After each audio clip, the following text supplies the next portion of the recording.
noite, bem-vindos a mais uma Arena Labo. É um prazer receber todo mundo aqui. Eu sou Andréia Kogan, assistente acadêmica do Labo, e eu agradeço esse evento, principalmente para a Fundação São Paulo, Departamento de Marketing, a Gabriela, a Secretaria Executiva, ao nosso diretor acadêmico, Luiz Felipe Pondé. Está aqui. Eu falo isso porque, na vez passada, eu esqueci desse detalhe, não é mesmo? E aí, sabe, gente, é difícil esquecer o próprio chefe, né? Mortal, ele está me dizendo aqui, o ponto aqui está me dizendo. Eu agradeço também, antes de apresentar nosso querido grupo e passar a palavra para a discussão de hoje, agradeço aos coordenadores dos grupos de pesquisa, que são o coração do Labo e que sempre estão conosco. Hoje, a Adriana, a Vilma, Diego, o Fernando, o Rogério, e a Lilian, o Francisco, o André. Cadê o André? Eu vi o André chegando. André, isso, nosso recém-doutor ali. E a nossa equipe de sempre, Lourdes, Heraldo, Ruth, Annelise, muito obrigada. E hoje a gente vai ter uma discussão mediada pela professora doutora Danite Pondé, coordenadora do grupo A Crise do Amadurecimento na Contemporaneidade, junto com o Renan, com a Thelma e com o Ricardo, que depois eles vão, enfim, a Danite vai apresentar, e vão conversar sobre o Winnicott, pensador da cultura, e falar sobre o tema do grupo da crise do amadurecimento. Eu peço, então, para vocês que tiverem perguntas, se possível, mandar pelo Instagram do Labo, direct, em mensagem fechada, porque eu acho que a gente não consegue passar o microfone para todos, certo? Aí, depois, ao final, quem não assinou a lista, lá em cima, eu peço para assinar ali a lista.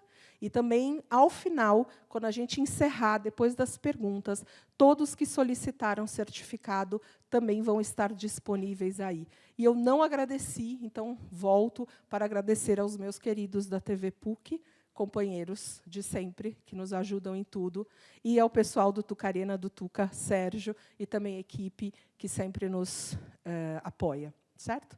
Então, eu passo a palavra para a Danite, e boa discussão e boa reflexão para todo mundo. Obrigada. Obrigada, André.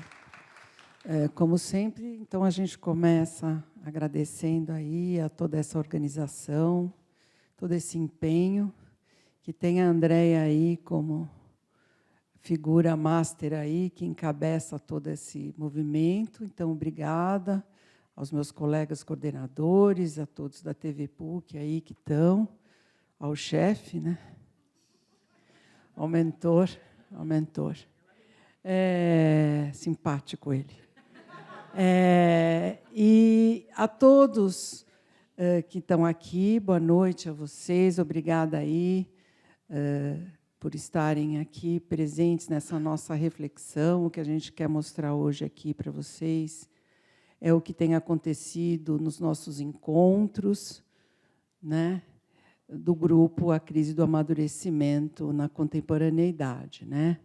E só antes de eu começar a falar alguma coisa inteligente, também quero agradecer, porque tem muita gente aqui do nosso grupo que veio de longe, pegou avião. Sérgio, obrigada aí por ter feito esse movimento, que a gente não se conhecia presencialmente, né? Tem mais outras pessoas do grupo, Lohane, Henrico. Se eu esqueci alguém, não fiquem bravos, é que eu não estou nem enxergando com esse óculos, né? Então, assim, muito obrigada aí pela presença e pela presença de sempre nos debates no nosso grupo.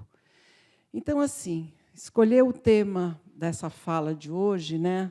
Eu acho que, arrojadamente, eu coloquei algo que, para nós, tem cada vez, no nosso grupo, tem se constituído na nossa matéria de pesquisa, que é colocar o Winnicott como pensador da cultura. A gente ouve, né, sombras disso, no sentido de um psicanalista, né? O Winnicott é um psicanalista inglês, então ele continua a pesquisa científica da psicanálise. É muito comum a gente ouvir falar isso sobre Freud, né?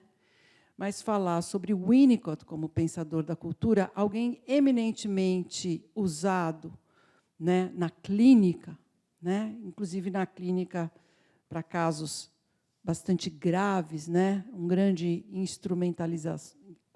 Ele instrumentaliza com a sua teoria clínica, né, o atendimento. Então, assim, é muito difícil a gente encontrar essa colocação sobre Winnicott como pensador da cultura, mas essa provocação ela foi feita também para justamente pontuar a diferença entre Freud e Winnicott em termos de um pensamento. Enquanto Freud, a gente sabe que pensava a cultura e vai escrever aquele texto, Mal-Estar na Civilização, que foi mal traduzido, que significa mal-estar na cultura, vai colocar a cultura como um movimento, uma atividade humana, fruto, na verdade, de um deslocamento, né, de um deslocamento da energia instintual, que não pode ser usada, que é reprimida. Você deposita, então você vai encontrar o que fazer. E encontrar o que fazer é você vai se debruçar sobre a cultura, né? Algo mais ou menos assim, né? Simplificando um homem gigante como Freud, mas é um pouco como ele entende a dinâmica do ser humano. Mas, para Winnicott, cultura não é algo de sublimação, não é fruto de um deslocamento da energia. Para Winnicott, a cultura tem um sentido de valor, de estar no mundo, de participar no mundo e de contribuir para o mundo, né? Gente, ele era inglês. Como todo inglês, pensa o mundo, o contrato social, a socialização. Isso, para ele, é extremamente importante, né?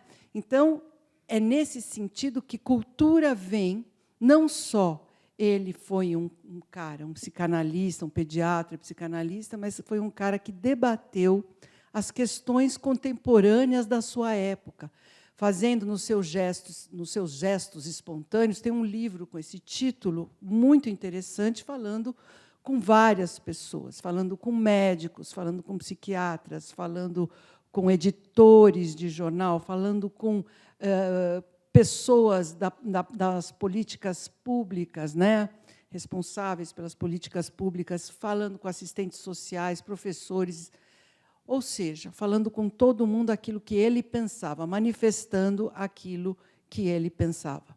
E, dentro desse eixo, gente, eu associo aqui com vocês o que seria justamente a gente pensar nisso a partir do seu conceito maior, que é o amadurecimento.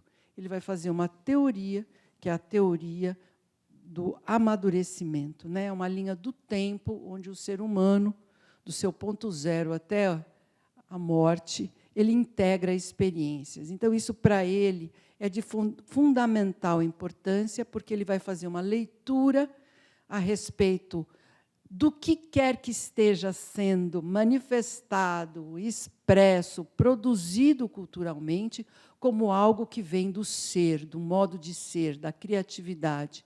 E, portanto, depende, né, está ancorado na ideia de maturidade, de amadurecimento.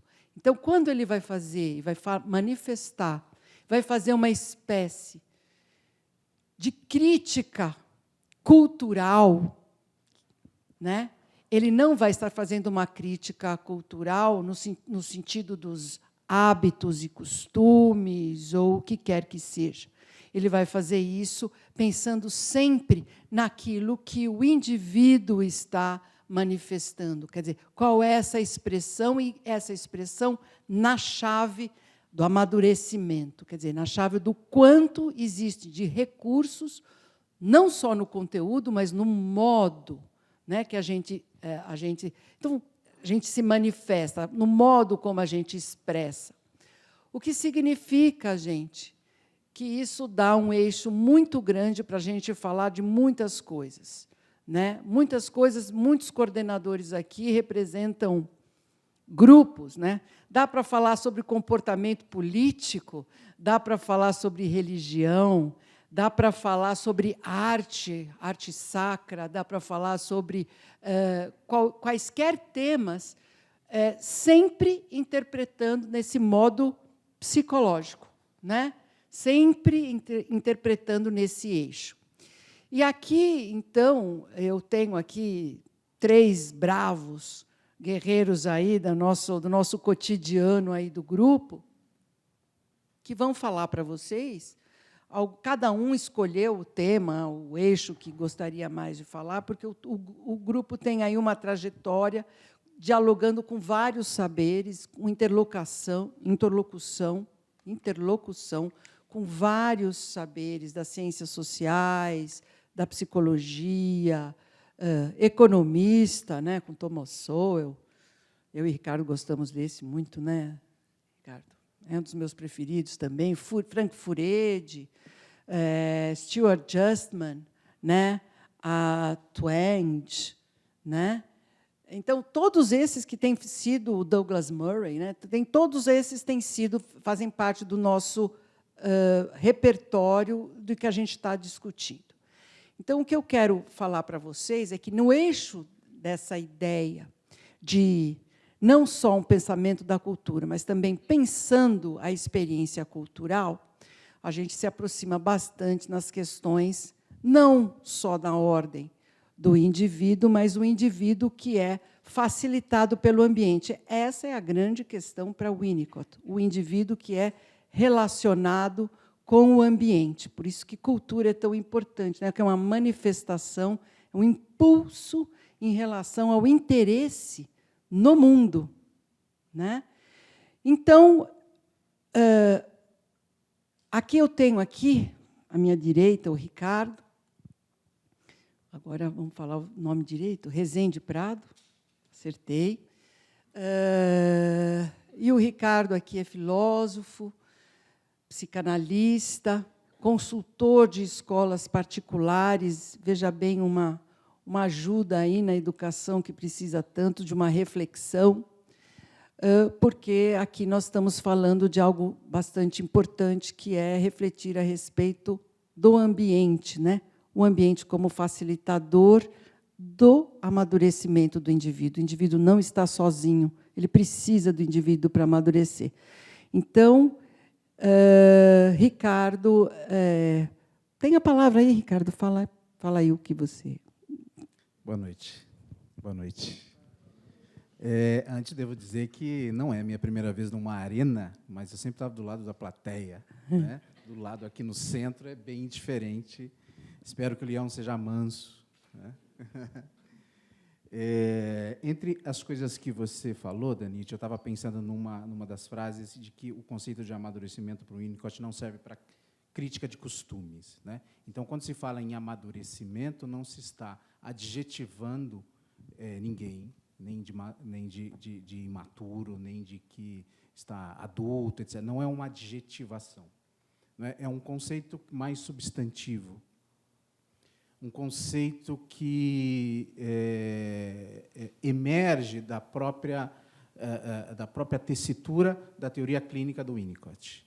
E, pelo fato de ser uma teoria clínica, ela apresenta alguns problemas que eu acho que precisa de alguma justificativa, um problema, digamos, metodológico, que é o fato de que o conceito de amadurecimento, ao menos no nosso grupo, e o Winnicott faz uso disso também, e nós fazemos no nosso grupo, a gente sai do consultório com o conceito e vai para o social, verifica os fenômenos sociais, interroga os autores que se dedicam propriamente nas suas áreas, sobre, enfim, todo o campo das ciências sociais, e, com esse conceito, então, a gente propõe digamos, alguns significados mais ampliados. Agora, para fazer isso,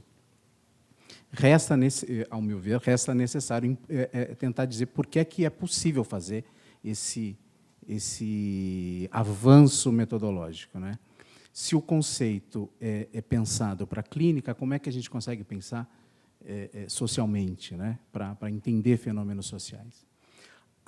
Acredito que deriva do próprio fato de que, para o Winnicott, amadurecimento tem a ver com ambiente, entre outras coisas, mas tem a ver com ambiente, porque a qualidade do ambiente, a capacidade do ambiente de sustentar os processos maturacionais daqueles que chegam ao mundo, e, normalmente, chegamos ao mundo quando nascemos, mas tem aqueles que apesar de ter 20, 30, não chegaram ao mundo ainda, né? E tem toda uma literatura a respeito disso. O Juliano Peçanha Garcia, Garcia Peçanha tem uma literatura muito interessante sobre isso.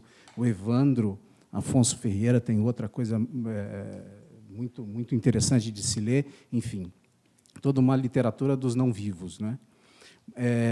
Mas, convencionalmente, quem nasce, os recém-nascidos, é os que vão chegando ao mundo, e, nessa posição de absoluta dependência, requer o ambiente que, grosso modo, são os rostos, as faces, os braços e os abraços do outro humano que recebe. E esse outro humano, mas, sobretudo, o colo desse outro humano, que vai precisar segurar o recém-chegado na vida durante um tempo, e esse tempo é o tempo deste ser, deste self potencial, como diz o Winnicott. Para que o amadurecimento aconteça, é preciso sustentar no colo durante um tempo, até que o bebê, na expressão do Winnicott, possa descer do colo e ir para a vida. Quando há dificuldades desse colo de sustentar a permanência pelo tempo necessário deste recém-chegado à vida, pelo tempo que ele precisa, quando esta dificuldade é em decorrência de dificuldades, digamos, psicológicas, daquele que é o ofertador do colo, a gente tem aí todo um fundamento para a clínica de consultório, clínica institucional. Quando este colo se apressa demasiadamente para empurrar a criança para fora, para ir logo para a vida, talvez a gente tenha a condição de indagar quais são as condições materiais, reais, sociais, políticas, culturais, etc., que determinam a pressa desse colo, fazer com que não se possa mais dar o tempo necessário. É aí que, por exemplo, a gente pode tentar entender o que aconteceu na modernidade. E para entender o que aconteceu na modernidade, a gente pode perguntar, por exemplo, para o Frank Furedi, né? A gente pode tentar, então, perguntar para Jean Twenge o que está acontecendo nos comportamentos visíveis que vão indicando recuos na maturidade. Mas, para passar a palavra para a Thelma, quero só dar a fechada nesse ponto importante. O conceito de amadurecimento no Winnicott, que depende da ideia de ambiente, ele é um conceito, então, transindividual, porque a qualidade do colo é não só determinada pela condição psicológica do portador do colo, como pelo mundo onde ela está. Ou seja, o portador do colo ele não está solto no ar, ele está num mundo. E aí, Thelma, como é que você tem visto aí a qualidade dos colos? A qualidade está difícil. Eu penso que, primeiro, como o Ricardo falou, essa noção de amadurecimento, aliás, vários termos que o Winnicott usa, né, na teoria dele, precisam ser localizados dentro da coerência do pensamento dele. Então, geralmente, o Winnicott é tido como um pensador fácil, não é? Porque alguns termos são tomados numa leitura rápida, colocadas dentro do senso comum, e muitos termos têm outros fundamentos por trás, né? Então, quando ele fala de amadurecimento, no senso comum, a gente pensa em envelhecimento, né? O sujeito é maduro quando ele atinge tal idade, quando ele chega aos 50, como eu, ou a mais de 50, ele é maduro. E ele desmonta esse conceito, não é? Porque a maturidade ela vai acontecer em todas as idades. Então, quando você fala do colo, não é?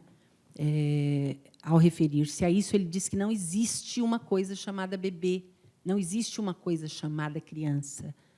Ou seja, a criança não existe, o bebê não existe. Existe uma dupla, né? Uma mãe que adoece, falando da qualidade do colo, né? Ele entende que há um adoecimento natural, né, da mãe que dá à luz, ou pelo menos de uma mãe sadia, na média, que pode receber esse bebê no colo e transformar-se numa dupla com ele. Então, a partir daí, acontece um amadurecimento da dupla. O bebê vai cumprindo as tarefas que ele tem que cumprir e vai, com um ano, ser maduro, né? Se ele tiver dentro daquele escopo de tarefas e de funções para um ano, vai ser maduro aos 5 e vai ser maduro aos 50. E sempre ele vai ter um ambiente que precisa amadurecer, né? E no paradigma que o Ricardo mencionou, há sempre uma sociedade por trás desse colo, né? No esquema primário da mãe, é desejável que exista um pai que permita que a mãe adoeça e se transforme numa sustentadora do bebê, e, atrás desse pai, logicamente, um contexto. Então, essa observação eu queria fazer. O amadurecimento ele vai acontecendo até a morte. Uma outra coisa que eu pensei foi que não existe uma relação de amadurecimento com independência total, né? Porque, às vezes, a gente espera que nós sejamos independentes, né? O alvo da vida, vamos dizer assim, seria ser independente. E o Winnicott diz que não, que você eterna, pelo menos enquanto ficar aqui, né, será sempre dependente do ambiente.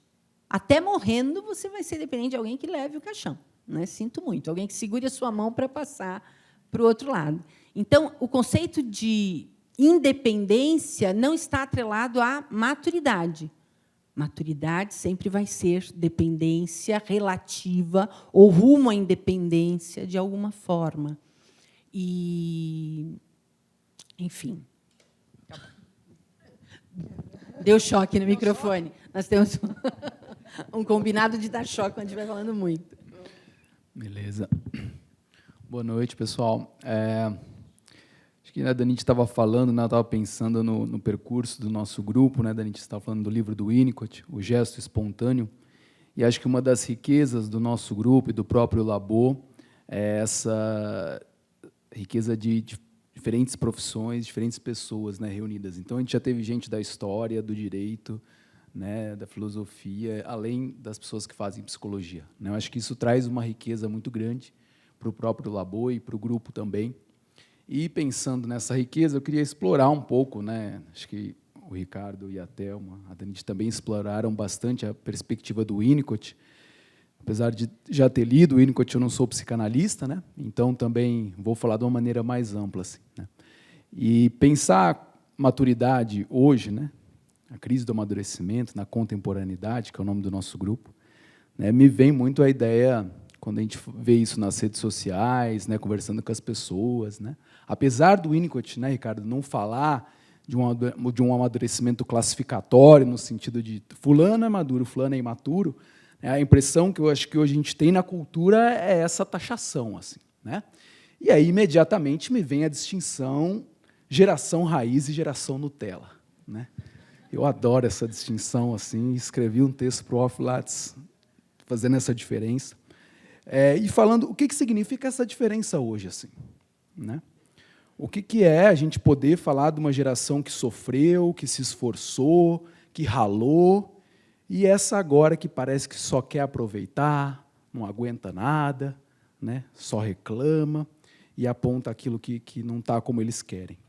Eu, como professor universitário, né, eu vejo e fico impactado, assim, né, com professores, colegas mais velhos, às vezes falando isso da geração mais nova, e também vejo isso na geração mais nova, né? Mas eu sempre, acho que a minha tentativa aqui é para a gente pensar essa distinção como um encontro de gerações, e não como uma classificação. Em outras palavras, o raiz é raiz e o Nutella é Nutella porque, quando eles se relacionam, eles se relacionam dessa maneira, assim, né? Então, me parece que tem uma expectativa na relação, muitas vezes, que vai, né, ao encontro dessa classificação, né? Mas você só reclama, você não, né, não faz nada direito, né? Pô, mas você não sai desse celular, né? E aí acho que os autores que a gente lê, né, um sociólogo chamado Frank Furedi, ele tem um livro chamado Parentalidade Paranoica, né, que a gente leu. Ele chama os pais para o centro do palco e fala: oh, vocês ficam aí reclamando das crianças, dos adolescentes, vem cá, vamos conversar sobre o que é ser pai e ser mãe hoje em dia, né? O que é performar ser um bom pai e uma boa mãe hoje em dia? Né? Será que é só a criançada aí que não larga do celular? Ou será que vocês também estão com expectativas muito específicas sobre o que significa a parentalidade hoje em dia?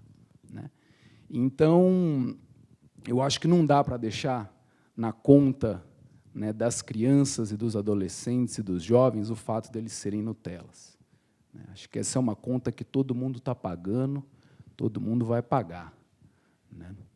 E aí eu acho que é uma questão que eu gosto de me fazer, e acho que faço aqui, né, para vocês que vieram aqui nessa noite, pensar, né, como é que a gente, nas nossas relações, favorece esses estereótipos, muitas vezes, né, e dificulta algo espontâneo, criativo de surgir nas relações. Só um breve exemplo, né, de como isso pode não acontecer. Eu estava lendo na Folha de São Paulo, não me lembro o nome agora de quem que era que escreveu a coluna, né, mas aparentemente era um homem mais velho, que ele ficou indignado como é que o filho e acho que o neto dele gostaram do filme Tudo ao Mesmo Tempo em Todo Lugar, né, que é um filme que eu também não gostei.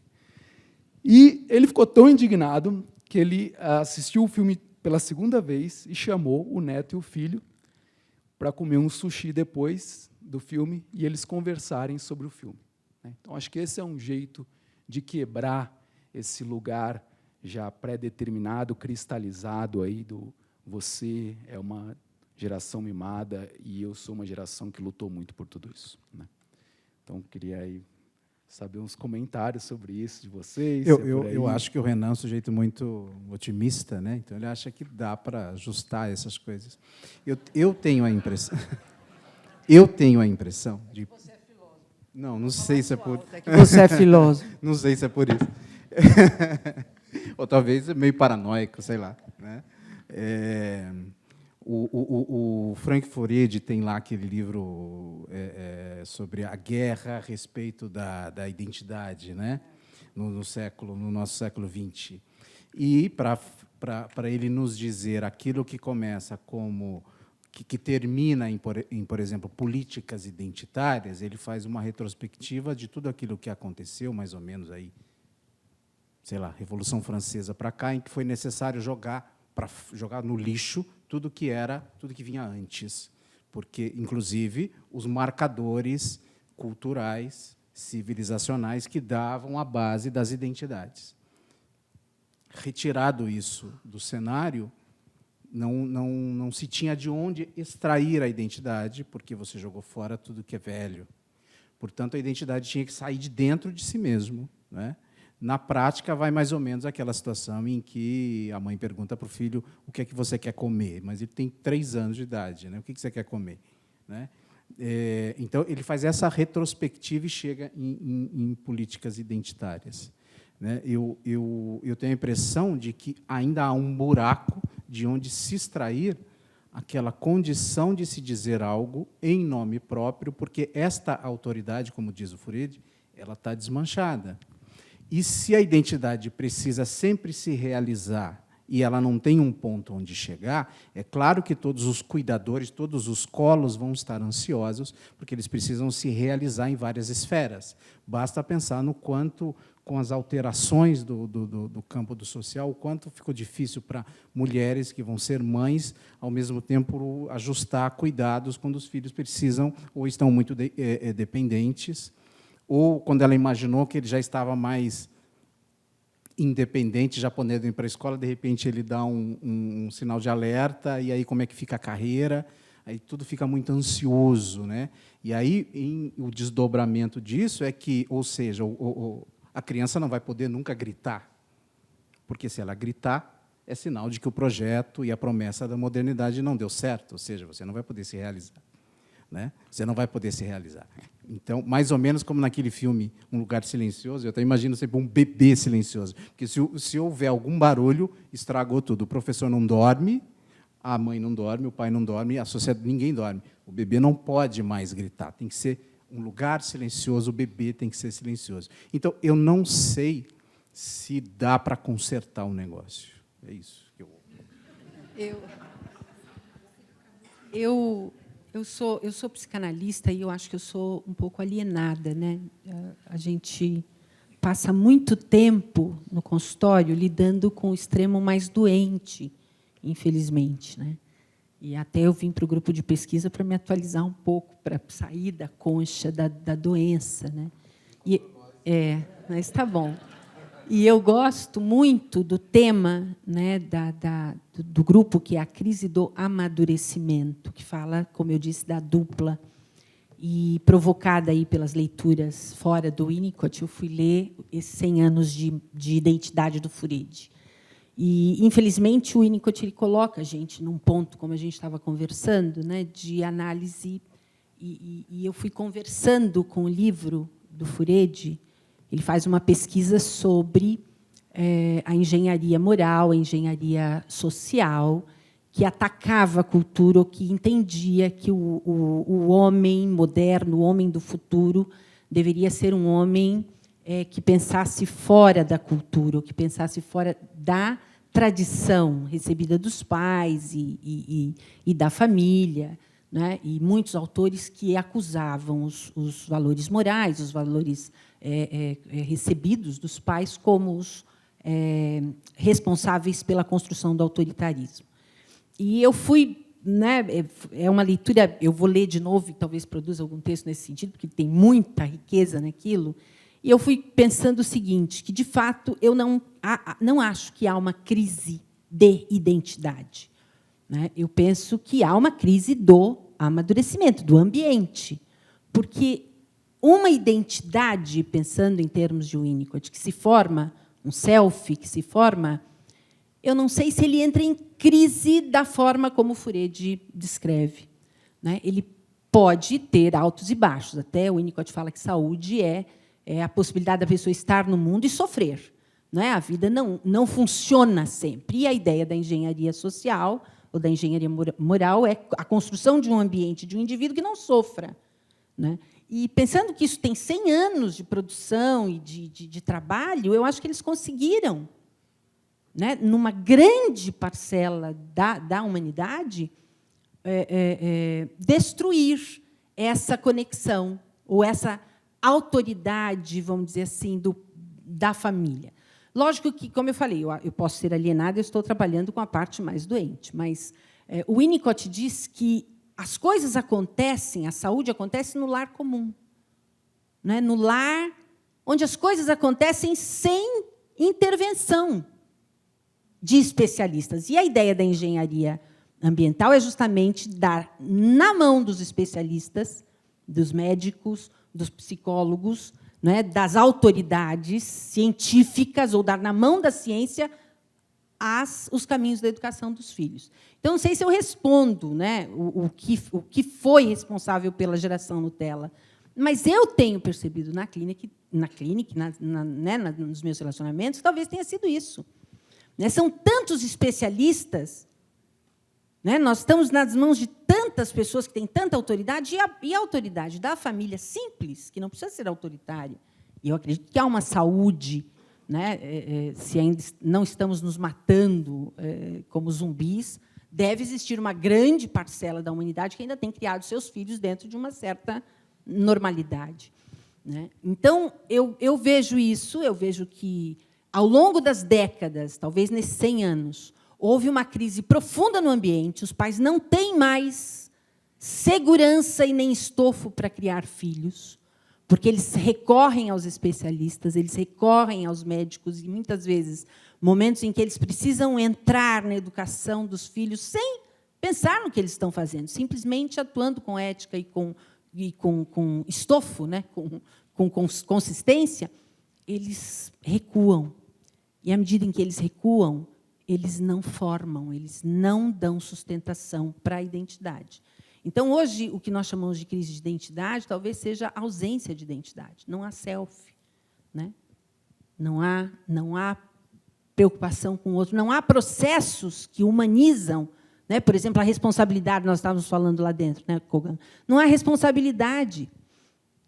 E só completando, né, o Winnicott tem um livro fantástico que eu fui fazendo o jogo com a leitura do Furedi, que é o Tudo Começa em Casa. Tudo começa em casa.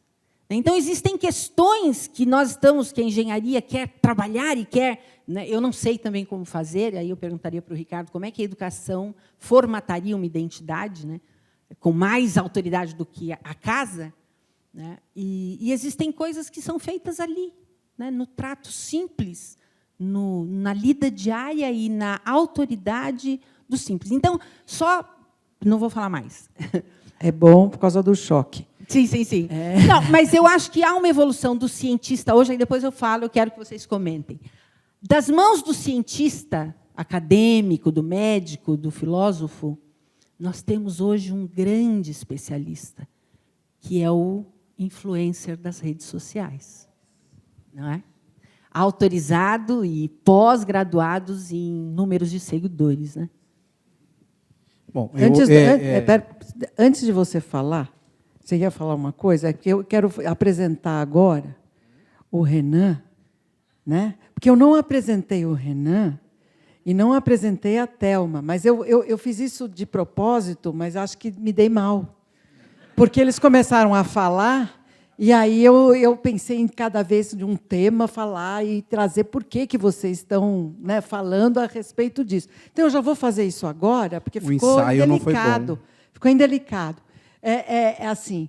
Então, a Thelma, psicóloga, psicanalista, formada aí pelo IBPW, né, que é o Instituto Brasileiro de Psicanálise Winnicottiana, né, e também ela é... Você é o quê? Vice-presidente? Vice-presidente da instituição Acolher, no bairro Paraíso. É Paraíso? Que é uma instituição em Joinville, né? Ela é de Joinville, que acolhe pessoas do bairro, né? De uma comunidade, participando, facilitando para que eles possam ter, na verdade, atividades culturais, né? Em todos os sentidos, né? Esportistas e tudo mais. Então, essa é Thelma. E aqui, por fim, aquele também que super interessado, porque trabalha com jovens, é professor universitário, é o Renan Carletti, né, que é mestre e doutor em... Está vendo? Eu falei para você que ia dar uma zica. Psicólogo, né, mestre e doutor em psicologia, né? E trabalha como professor em universidade, né, na graduação. Então, ele está super em contato com os jovens. Então, assim, interessante, porque cada um de nós escolheu um tema para falar, né? Na verdade, eu não, mas eles. E como ele está super up-to-date, né, Renan? Próximo, atualizado com os jovens, né? Então, foi muito nessa história dos millennials, dessa geração e da geração Z, o que está acontecendo, que a gente leu no ID, da Twenge. Então, assim, se você quiser, Renan, eu acho que seria legal você falar mais um pouco a respeito disso, né? Porque o debate está indo nessa linha, né? Esse ambiente versus aí, esse ambiente está facilitador, você... Como é que é? O Ricardo, eu não sei se eu sou otimista assim, né, Ricardo, mas eu acho que eu tenho um quê de uma esperança assim, né? Como professor, eu acho que é vital para mim assim. Eu não saberia ser professor se eu não tivesse algum tipo de esperança nos jovens assim, né? Então a minha esperança é nesse sentido de poder reencontrar algo para além dessas identidades, né? Então, vocês recuperaram o texto do Freud, né? Acho que tem bombado bastante, né, esse tema da geração, assim, né? Porque vira essa espécie de roteiro pré-determinado de como eu tenho que lidar com esse adolescente ou com esse jovem, né? E aí, nesse roteiro pré-determinado, me parece que fica um pouco difícil eu encontrar, né? E aí, nisso, sim, eu aposto que há algo de inédito sempre nas relações humanas, assim. Mas acho que esse algo não é muito fácil de encontrar, né? Porque a gente tem muito medo, muito receio de errar, né, de ser cancelado, que nem a Thelma estava falando. Então, acho que uma certa capacidade de ser você, e de você, né, estar de uma maneira ali mais integrada numa relação é difícil, né? E aí eu acho que sobram poucos espaços, né? Mas, numa outra situação, né, que me lembrei aqui, né, era um grupo de alunas que apresentaram um trabalho sobre cyberbullying. E aí eu pedi para elas falarem no final. Falei, olha, vocês, né, elas eram do primeiro semestre, entraram na faculdade agora, né? Como é que é aí para vocês e a relação com o celular, né? Porque os adultos falam muito que essa geração não sai do celular. Como é que vocês veem a relação de vocês com o celular, né? E aí elas trouxeram, olha, eu me incomodo um pouco de como eu fico no celular, né? Eu acho que não é legal. Eu já na pandemia eu comecei a mexer muito, eu não mexia, né? Então, e aí eu não estou livrando a barra dizendo que eles, né,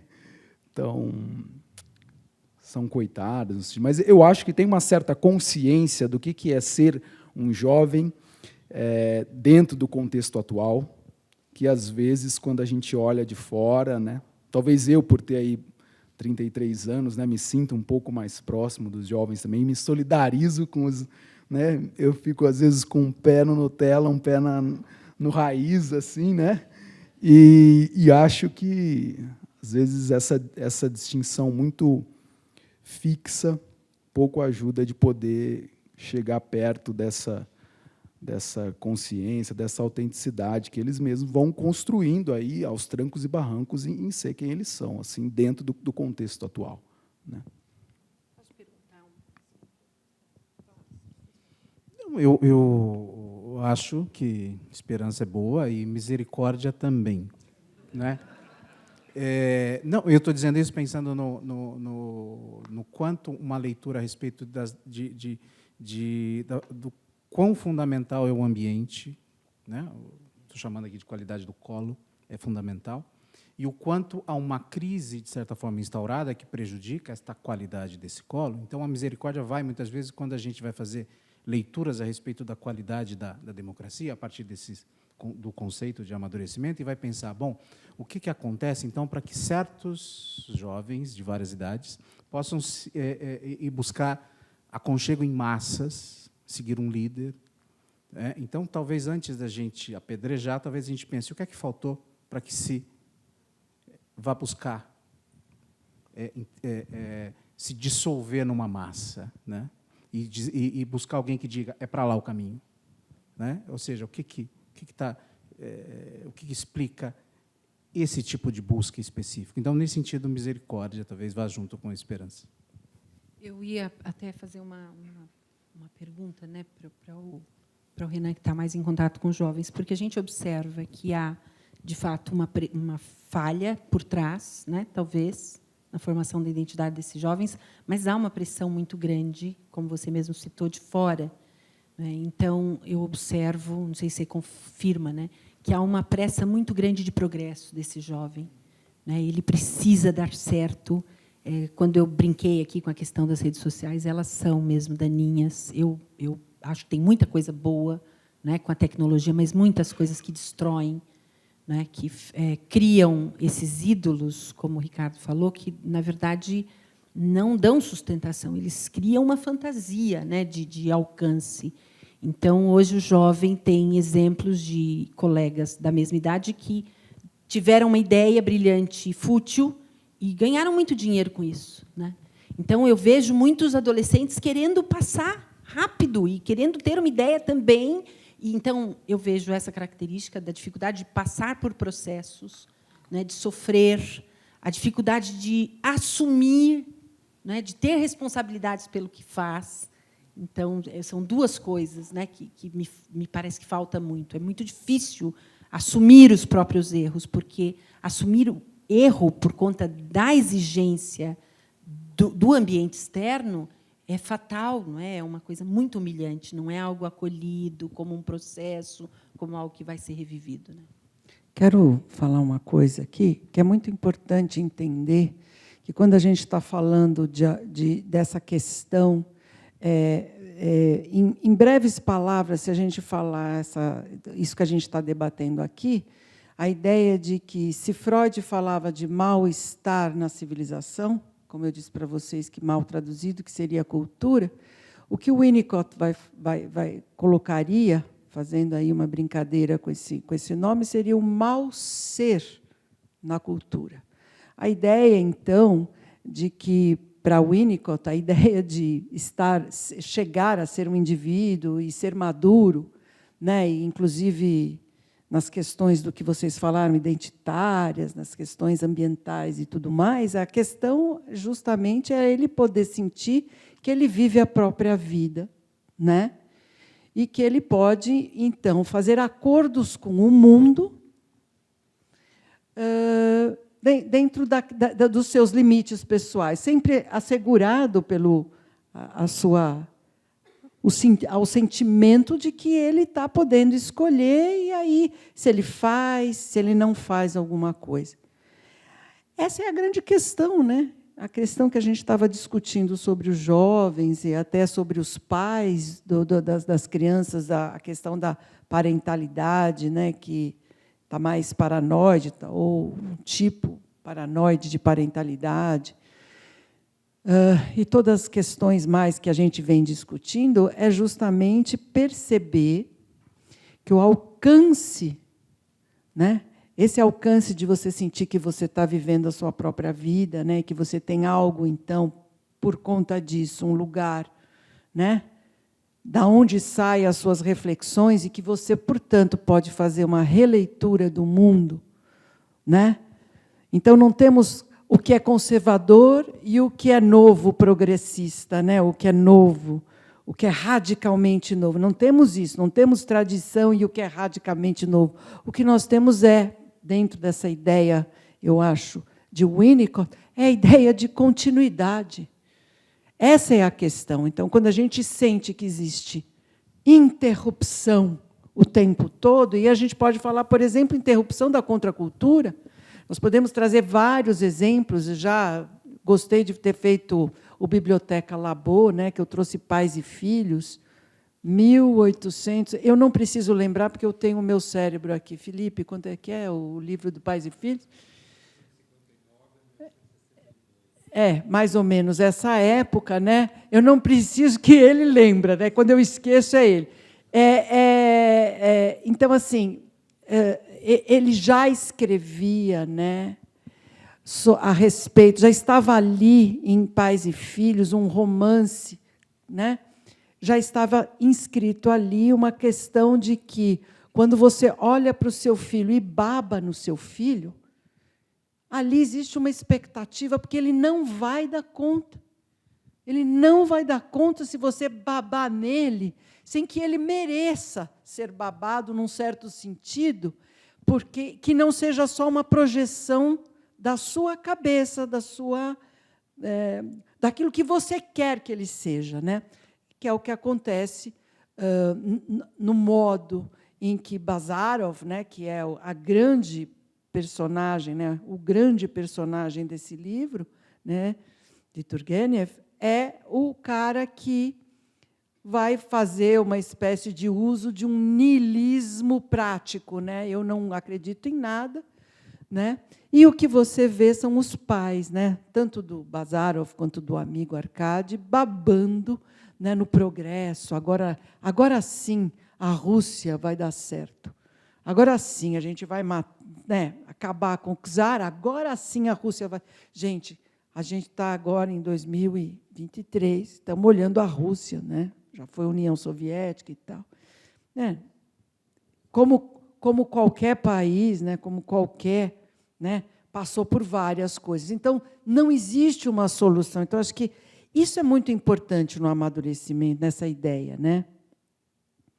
A ideia justamente de que, quando a gente tem essa possibilidade de uma reflexão crítica e, ao mesmo tempo, uma posição, a gente se adapta pero no mucho, sem perder o sabor de existir. A gente se adapta pero no mucho. Assim, a gente não vira uma massa, como Douglas Murray. Douglas Murray, um jornalista, vai falar bastante. Diferença entre multidão e massa. Multidão é uma junção de indivíduos. Essa é a sociedade que o Winnicott pensa. Massa. Todo mundo num bolinho só, todo mundo junto e misturado. Né? Então, só para trazer mais essa ideia na concepção, na base do que a gente está estudando, né, do que a gente está pesquisando como uma fonte, né, de apreensão, né, de reflexão sobre os fenômenos contemporâneos. E eu acho que tem aí nisso que você está falando, uma coisa que também destaca na obra do Winnicott, que é a ideia de que essa natureza humana que vem e que precisa de condições para acontecer, ela é assim em qualquer tempo em que houve humano, em qualquer tempo que houver humano e em qualquer geografia, ela será assim. As alterações sociais, se elas promovem, facilitam as condições para o vir a ser da natureza humana, a gente tem um tipo digamos, de mal-estar. Se não favorece, tem outro tipo de mal-estar. Eu gosto do conceito de saúde, né, do Winnicott.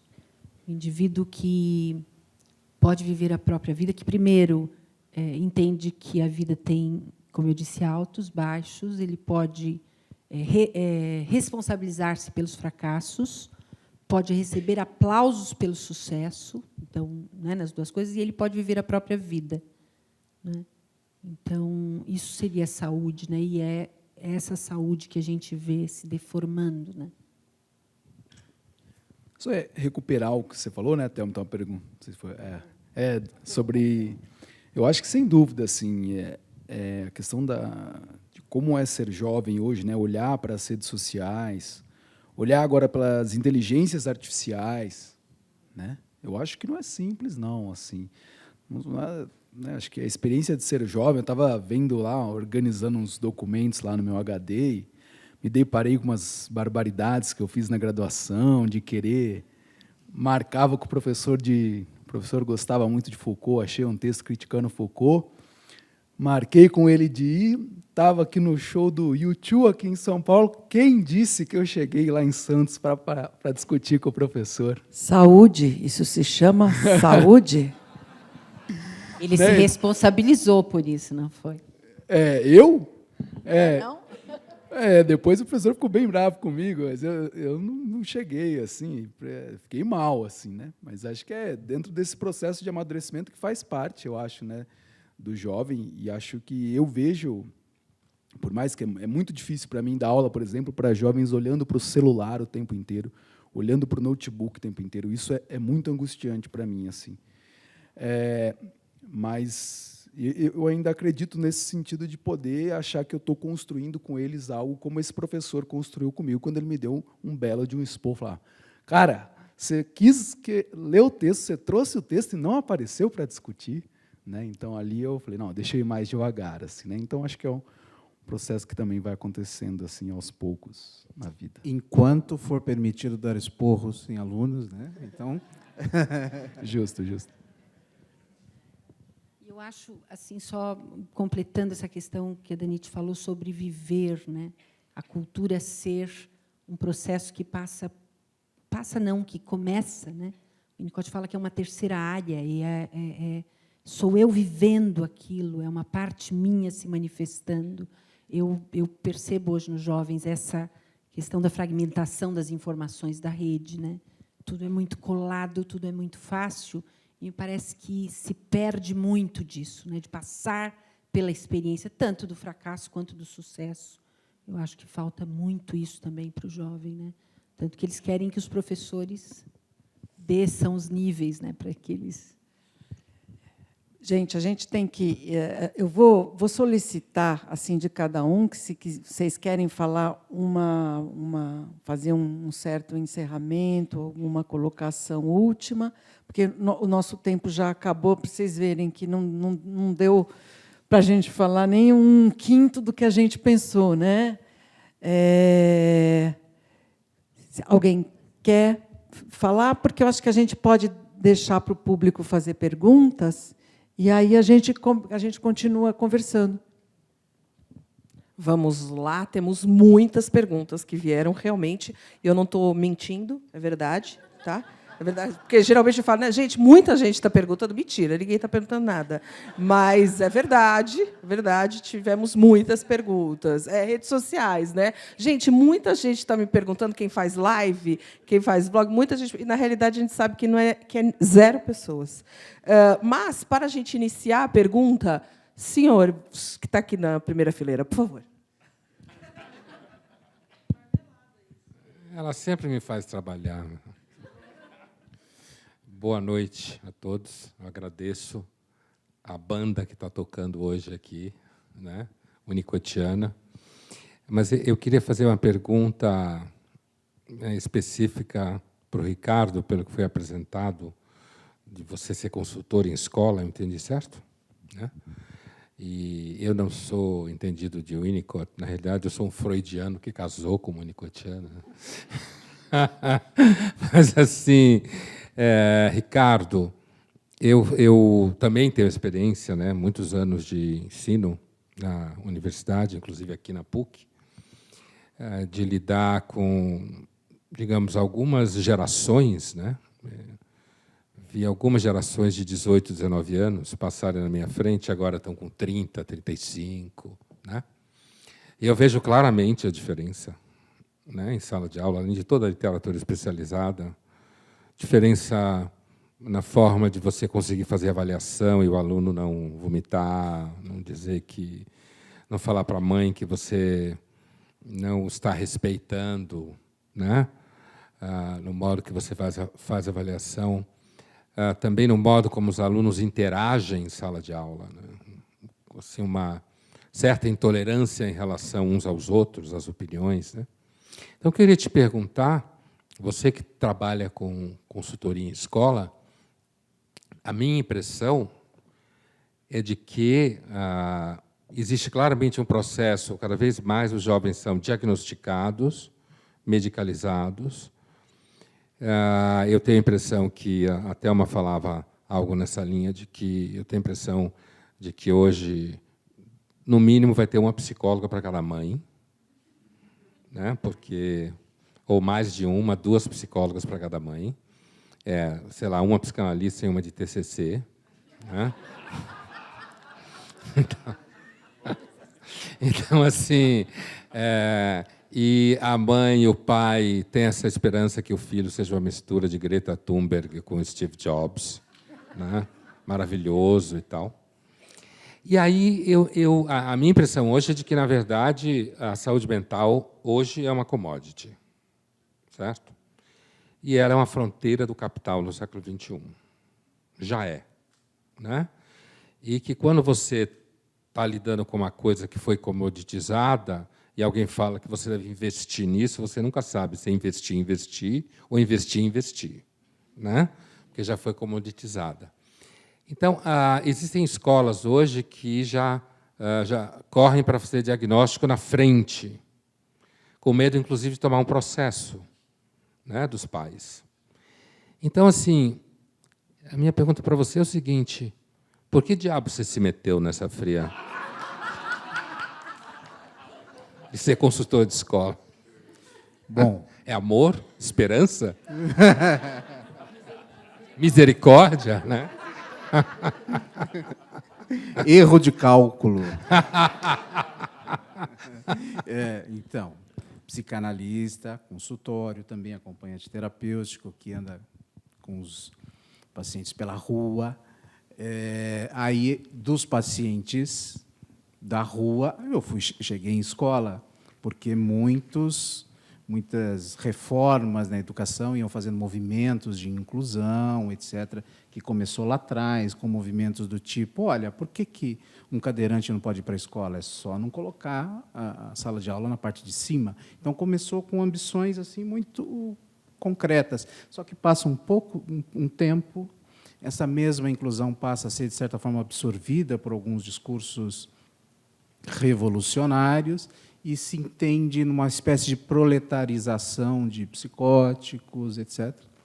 E então se obriga que vá todo mundo para a escola. Então, da noite para o dia, mais ou menos, da noite para o dia, professores estavam ali lidando com crianças que se mordiam, que arrancavam cabelos da própria professora, situações difíceis, absolutamente difíceis. Então, eu chego na escola, num primeiro momento, como alguém que vai ajudar a uma escolarização possível. Daí que eu passo a ser alguém que tenta ajudar professores a lidarem com essa experiência, tentar sobreviver, respirar nesse ambiente. E passa o tempo, logo eu também não terei lugar lá, porque já não é mais escolarização possível, é escolarização com eficiência. E daí que a gente tem uma criança num grau gravíssimo. O importante é que ela entregue equação do segundo grau. Então, já também já subiu a ambição, já é mais para a eficiência. Então, como é que eu caí lá? Eu caí meio de uma forma acidental, assim, achando que seria legal. E se tornou muito difícil, bastante difícil. E também ainda tenho professores que eu atendo em consultório, então eu escuto a vivência do professor, escuto professores em grupo, e cada vez eu vou escutando mais o tal do mal-estar em educação, que é algo mais ou menos quase do tipo do impossível de se realizar. Acho que se fizer uma pergunta para professor, que o meu mais próximo do berçário até Fundamental 2, não cheguei a ensino médio, é por ali que eu transito. E esses mal-estares vão se mostrando, por exemplo, com o quão cedo uma criança vai chegando na escola. Acho que, em breve, vai se ter algum tipo de sala de obstetrícia dentro da escola, porque a criança já nasce, já cai ali dentro de alguma unidade para cuidar da criança. O ponto de dificuldade, que não é só dar sustentação para os processos maturacionais das crianças, mas ter que lidar com gerações de professores que chegam, aí o Renan tem essa experiência com pessoas que vão se graduando agora e que vão lidar com criança e não sabem como cuidar, porque também não foi cuidado, então já está nessa etapa. E, por outro lado, aqueles que gritam enquanto clientes, fazendo exigir os seus direitos, porque, afinal, a criança não podia ter dormido à tarde na escola porque a mãe tinha uma festa à noite. Mas a professora, mas ele estava com sono, caindo pelas tabelas, deixa acordado. Então, exigências dessa ordem que chocam professores, do tipo, professores não, pessoas que estão olhando uma criança, sabem do cuidado que precisa ofertar e não pode, porque está no contrato, cliente feliz. Uma pergunta para todos vocês, quem quiser responder. Durante o final do século XX, muitos pais tinham como mote dar ao meu filho tudo que eu nunca tive. Esse pensamento influenciou, de alguma forma, nessa cisão raiz versus Nutella? E esse pensamento ainda vale para os pais de primeira viagem dos tempos atuais?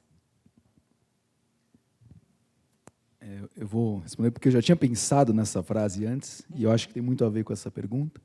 É uma frase que está no livro A Cultura do Narcisismo, de um psicanalista chamado Christopher Lasch, e ele comenta que se a geração,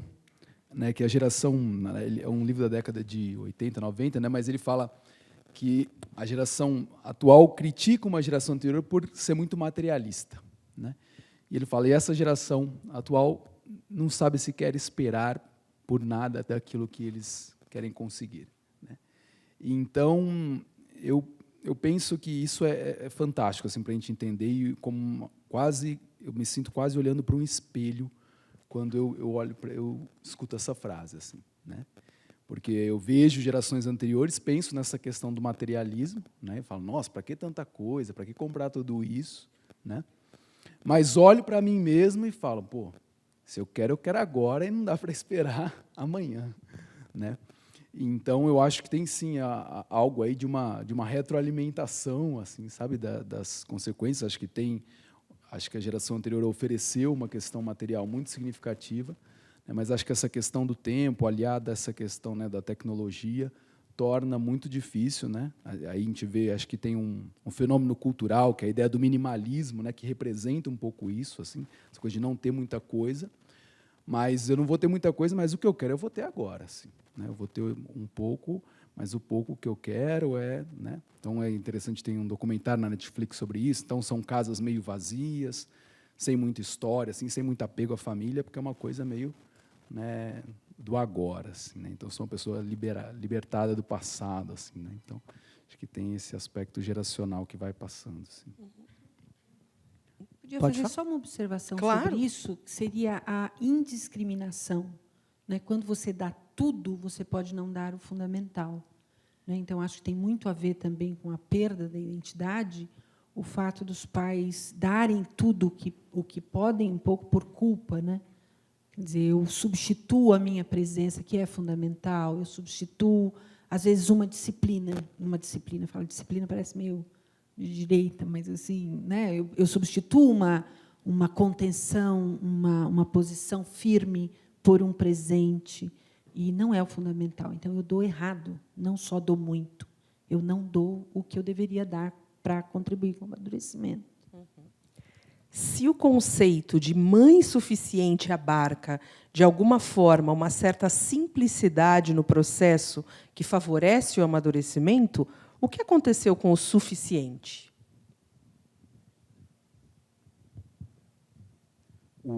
Acho que o suficiente ele está impedido de ser suficiente. Tem impedimentos.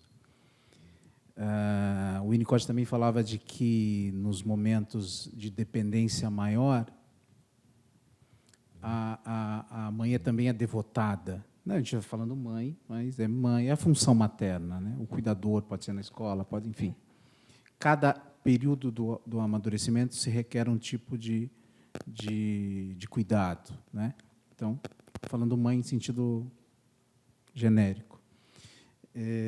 A mãe devotada é aquela que não está dividida, ao menos naquele período em que se requer dela toda a atenção para aquele que está chegando no mundo. A modernidade nos prometeu que a gente poderia ficar dividido em um monte de coisas, se realizar em todas as coisas e nenhuma entrar em contradição com a outra. E essa promessa parece que está mostrando a conta de que não dá para ser paga. Está colocando a conta e está dizendo, olha, não dá para ser paga. Mas a gente, por alguma razão, ainda insiste em tentar pagar dessa maneira, né? Então, acho que o suficiente está barrado pela ideia de que nada pode fazer obstáculo, porque toda concessão que fazemos é uma espécie de erro, porque eu não posso abrir mão de nada. É como experiência de criança muito pobre, eu me lembro bem disso. Olha, tem esse par de tênis e tem esse. Qual você escolhe? Eu quero os dois você não tem, só tem um, né? Então, é uma espécie de pecado ter que escolher. Pergunta para todo mundo agora. A compreensão da ambivalência citada pela Danitz no último texto seria um caminho para o amadurecimento no contemporâneo? E o último texto da Danitz, que foi a fala dela também no seminário Labô, é o Consciência Trágica e Maturidade, que está publicado no nosso portal offlates.com, por favor. Todo mundo sai daqui e acesse. Brincadeira boa ter escrito. Primeiro, gostei de estar inspirada para escrever algo e poder fazer essa associação entre consciência trágica e maturidade.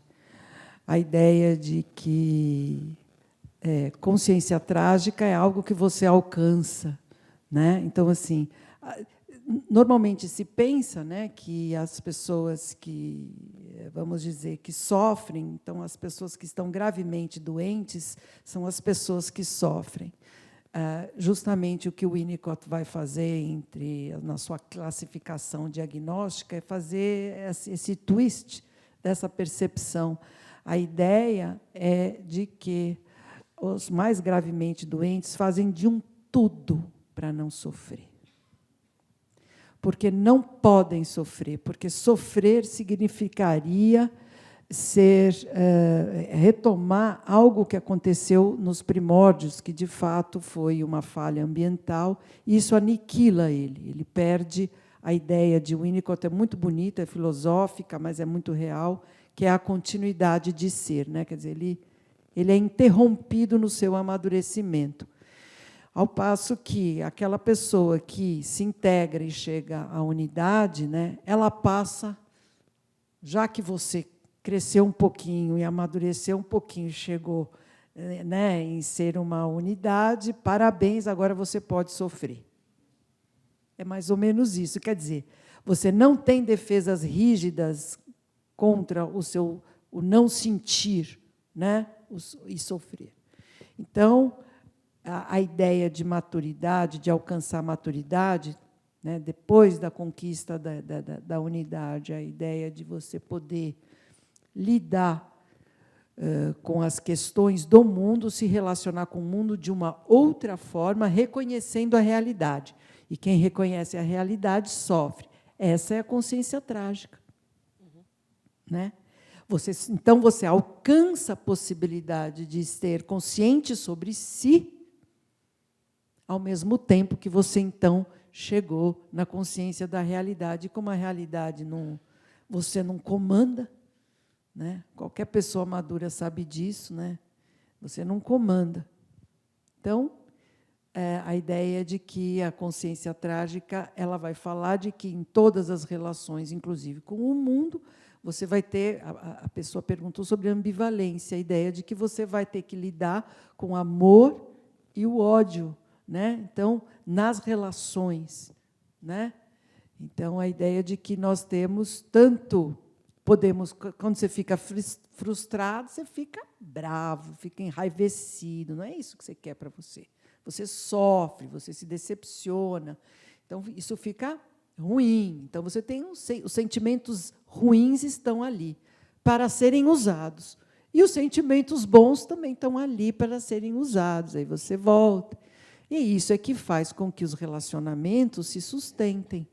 Não só os relacionamentos afetivos, né? Mas os relacionamentos no trabalho, todas as relações que você sustente o seu trabalho, que sustente os seus estudos, seja lá o que for. Né? Sim? Mais alguém quer falar? Por favor, Ricardo. Acho que isso que a Danite falou permite pensar também talvez porque é que o Byung-Chul Han tem um livro chamado A Expulsão do Outro. Ele vai dizer que, numa chave mais freudiana, dizendo que a gente trocou o Eros pelo Narciso, né? Porque no Eros está implicada a ideia de que, quando você vai para o mundo, você vai em busca do diferente, porque o diferente é capaz de revelar em você aquilo que nem você sabe. No entanto, estamos fazendo a opção pelo narcísico, que é o igual, ou seja, para evitar a experiência do diferente. Eu não quero mais, eu expulso o outro enquanto diferença e só o aceito enquanto igualdade. Né? E ele já diz que esse é um fenômeno sociológico, né? Já vira conceito sociológico. Danite, Ricardo, Thelma, Renan, a todos os participantes do grupo que estão aqui, os pesquisadores, agradeço demais vocês e todo mundo que esteve aqui. O nosso próximo Arena Labo, por isso que eu fiquei aqui do lado das meninas, vai ser no dia 7 de agosto. Saúde mental na perspectiva junguiana. Lília e Andresa já estão aqui. Eu agradeço todo mundo. Muito obrigada. A gente continua as discussões. Obrigada, gente. Obrigada.